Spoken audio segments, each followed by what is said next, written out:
बहुत समय पहले की बात है। राजा चंद्रसेन रहते थे। उन्होंने अपने राज्य में कई सारे पशु, पक्षी, घोड़े और हाथी पाल रखे थे। उसी अस्तबल में एक महिला मुखी नाम का हाथी रहती थी। राजा उस हाथी को बहुत मानते थे और हाथी भी बहुत समझदार थी। वो भी राजा से बहुत प्यार करती थी।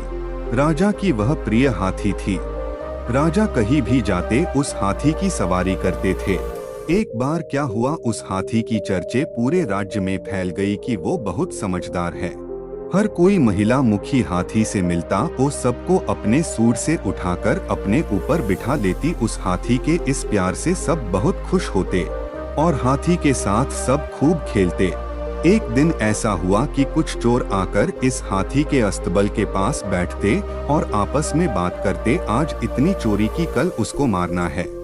ऐसा हर रोज होता। जब चोर चोरी करते तब उसी अस्तबल के पास आकर पूरी रात रुकते और बातें करते।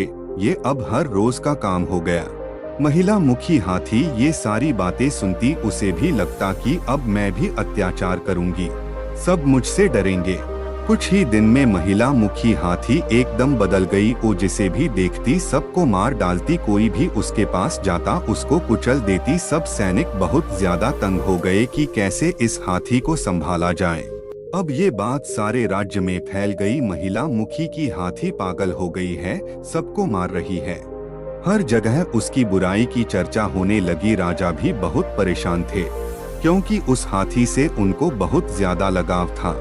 वो इस सोच में पड़ गए कि कैसे उसे ठीक किया जाए। राजा ने कई दरबानियों को बुलाया पर हाथी काबू में नहीं आई, सबको जान से मार देती।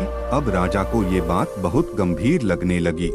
राजा ने वैद्य को बुलवाया और सारी बात बता दी कि हाथी कैसे सबको मारकर कुचल दे रही है, उसको ठीक करो कैसे भी करके। वैद्य ने सारी बात समझी और उस हाथी पर पूरी रात निगरानी की। अब वैद्य को पता चल गया कि यहाँ रात को चोर रुकते हैं और जो बातें करते हैं वही सुन के हाथी इतना बिगड़ गई है। सुबह वैद्य ने कहा, जहाँ हाथी रहती है वहाँ रोज रात भर सत्संग कराओ, वो ठीक हो जाएगी। अब राजा रोज सत्संग करवाने लगे। अब हाथी के पास चोर नहीं आते और सत्संग के प्रभाव से हाथी धीरे धीरे ठीक होने लगी और कुछ ही दिन में फिर पहले जैसे अच्छे से रहने लगी। राजा बहुत खुश हुए और वैद्य से पूछा, ये चमत्कार कैसे हुआ? वैद्य ने कहा, क्योंकि पहले रोज रात को चोर आते थे और वहाँ मार काट की बात करते, जिसके प्रभाव से हाथी खराब हो गई थी, लेकिन अब सत्संग सुनकर ठीक हो गई।